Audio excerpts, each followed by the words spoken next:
Now, the European Commission has issued a formal warning to Italy's government that its so-called golden power measures on takeover deals could breach EU law. These Italian government measures are aimed at safeguarding the national interest in strategic sectors such as defence and telecommunications. Italy is one of a number of EU countries which have also applied that legislation to the banking sector. Let's take a listen in to what the European Union spokesperson had to say.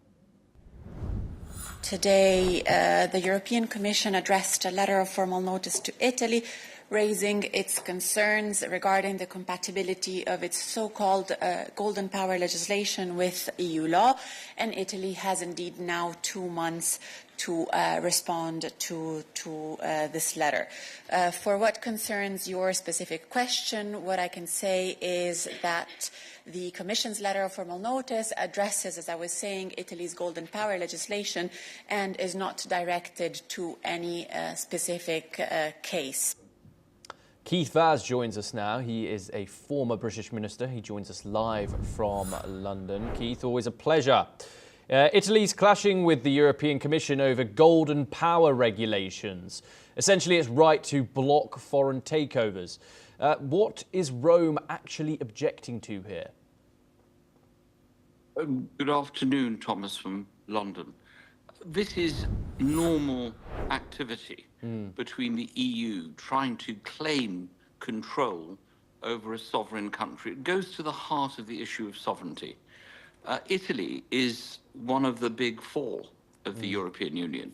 So opening an investigation or sending them a notice or reminding them of their duties, I think is counterproductive, because Italy is the EU and the EU is Italy. So the fact that they've done this publicly will not have done the image of the EU much good.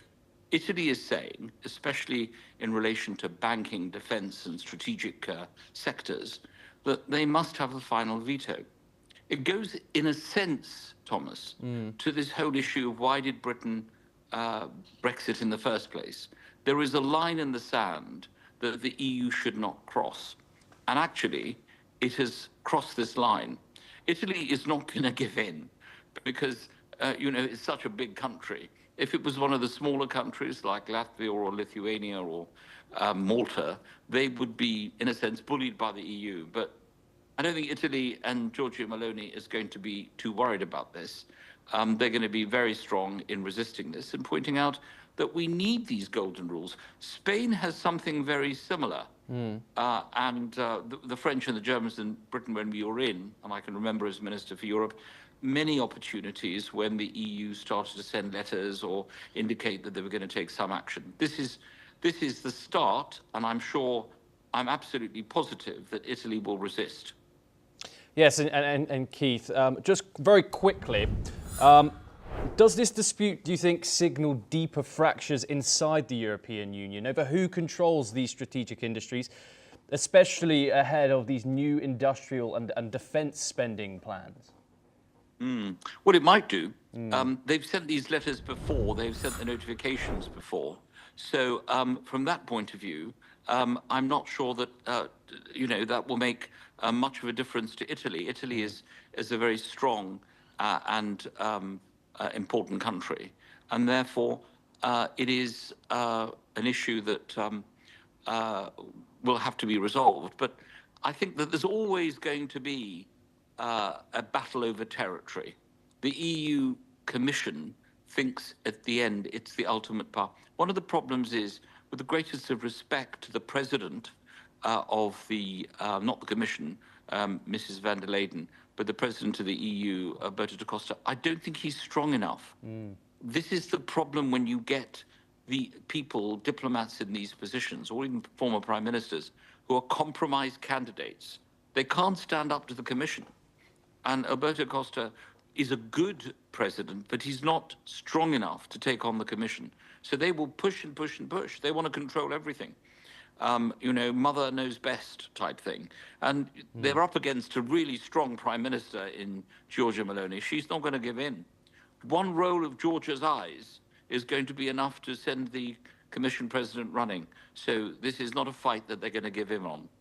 Keith, Vaz, as always, it's an absolute pleasure. I'll let you get on with your walk. Thank you very much for joining us here on NewsX World. A pleasure to have you on the programme. OK, we now move on. EU Climate Commissioner Wopke Hoekstra expressed disappointment over the latest draft agreement from COP30, stating it falls short on the critical issue of phasing out fossil fuels. Hoekstra criticised the text for lacking ambition on climate mitigation. France identified key obstacles to a strong agreement, naming Russia, Saudi Arabia and India, along with other emerging economies as the main blockers. French Minister Monique Barbutte emphasised the role of oil-producing countries in stalling progress. German Environment Minister Carsten Schneider echoed these concerns, warning that the current draft could not remain unchanged and that tough negotiations were expected on the final day of the summit in Belém in Brazil.